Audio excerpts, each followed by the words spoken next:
siang, salam sejahtera buat kita semua. Ketemu lagi saya dalam video yang selanjutnya, untuk video kedua mengenai pelaksanaan pembukaan wilayah hutan. Di sini saya akan jelaskan ada 3 bagian penting yang kita harus laksanakan di dalam pengawasan kegiatan PWH. Yang pertama itu pengawasan penebangan pohon sesuai dengan PWH, kemudian pengawasan pembuatan sarana prasarana PWH sesuai dengan rancangan, dan yang ketiga adalah pengawasan dimensi jalan sesuai dengan ketentuan. Nah, yang pertama yaitu penebangan pohon sesuai dengan PWH.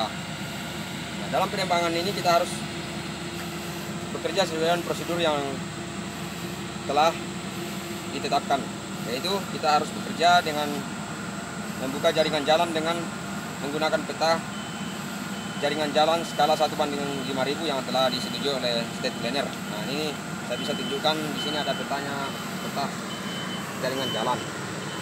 Nah, kemudian melakukan pengecekan aktual rencana jalan di lapangan sesuai dengan rencana jalan di atas peta dan identifikasi lokasi rencana jalan yang kritis.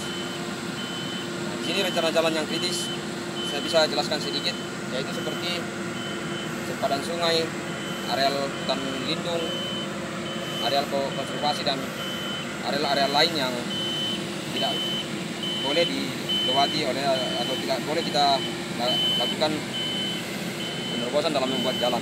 Kemudian untuk lokasi yang teridentifikasi sebagai titik-titik kritis atau critical point, ini dilakukan koordinasi terlebih dahulu dengan State Planner jika akan kita lewati untuk membuat jalan. Jadi selanjutnya nanti akan dilakukan tindakan perbaikan. Kemudian yang selanjutnya, jika ada titik-titik kritis, mandor jalan dapat menginstruksikan kepada operator bulldozer untuk membuka rencana jalan dengan mengikuti tanda atau marking yang telah dibuat oleh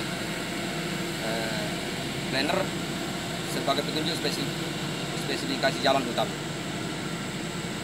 Selanjutnya, untuk pembukaan jalan di hutan alam, penebangan pohon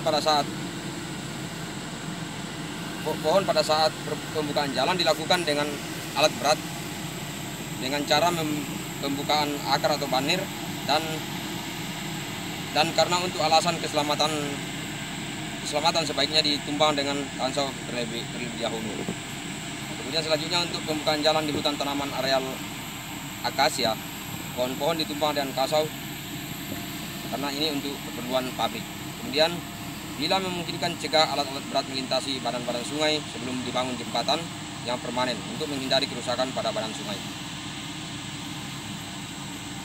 Dan kemudian bila memungkinkan, pembuatan jalan dilakukan pada saat musim kering dan juga pada musim panas.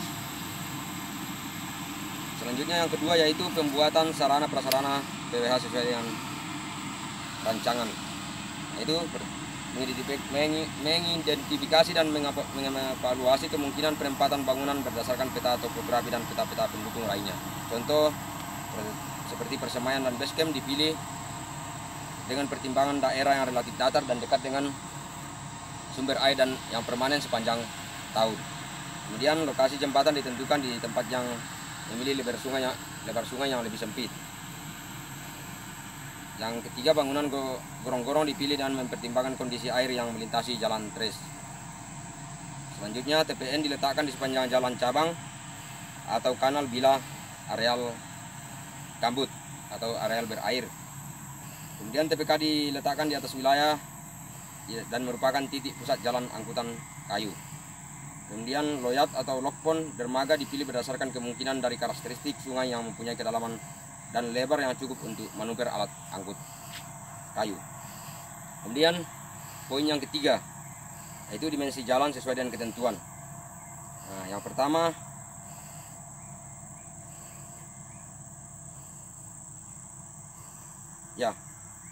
dimensi jalan sesuai dengan ketentuan. Jalan adalah sarana angkutan atau penghubung antara satu tempat ke tempat yang lain. Nah, ini meliputi ada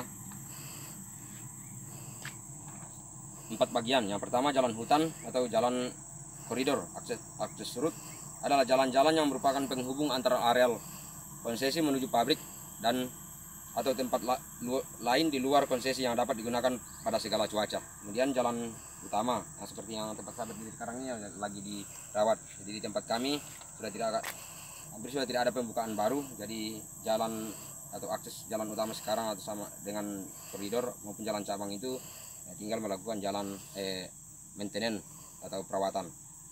Nah, kemudian selanjutnya itu jalan cabang atau bridge road adalah jalan yang menghubungkan jalan utama dengan jalan syarat dan lokasi TPN atau TPK.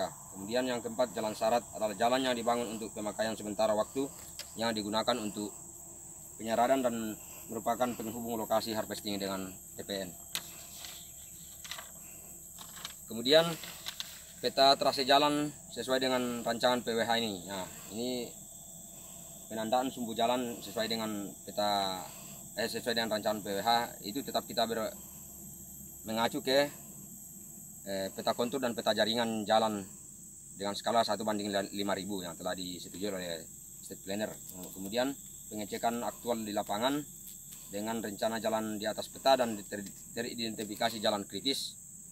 Contoh jalan yang melintasi badan sungai, jarak ujung jalan ke batas sempadan sungai kurang lebih 250 meter. Kemudian posisi jalan yang paralel ke reparian atau kawasan lindung itu 250 meter juga, serta kemiringan yang melebihi kelerengan di atas 20%. Nah, ini kalau kita mau lakukan pembukaan jalan atau pemilihan trase ini sebelumnya dilakukan pengecekan langsung atau pengecekan aktual di lapangan. Kemudian yang ketiga, selanjutnya pemindahan trase jalan di lapangan dilakukan atau dipasang patok, contoh pada rencana jalan yang kritis. Nah, kemudian selanjutnya merencanakan trase jalan hutan yang tetap atau definitive trace. Nah, mungkin demikianlah penjelasan kedua yang saya bisa jelaskan melalui video tentang mengendalikan pelaksanaan pembukaan wilayah hutan. Mudah-mudahan bermanfaat. Untuk selanjutnya, bagian daripada pembukaan wilayah hutan ini yaitu merekomendasikan hasil PWH akan saya jelaskan di video selanjutnya. Selamat siang teman-teman, mudah-mudahan ini bermanfaat. Kalau sekiranya ada kritikan dan masukan, kami mohon teman-teman membantu kami. Di sini kita belajar bersama-sama. Mudah-mudahan dengan kritikan dan saran dari teman-teman saya bisa lebih baik lagi ke depan tentang pengenalan pembukaan wilayah hutan. Terima kasih. Selamat siang.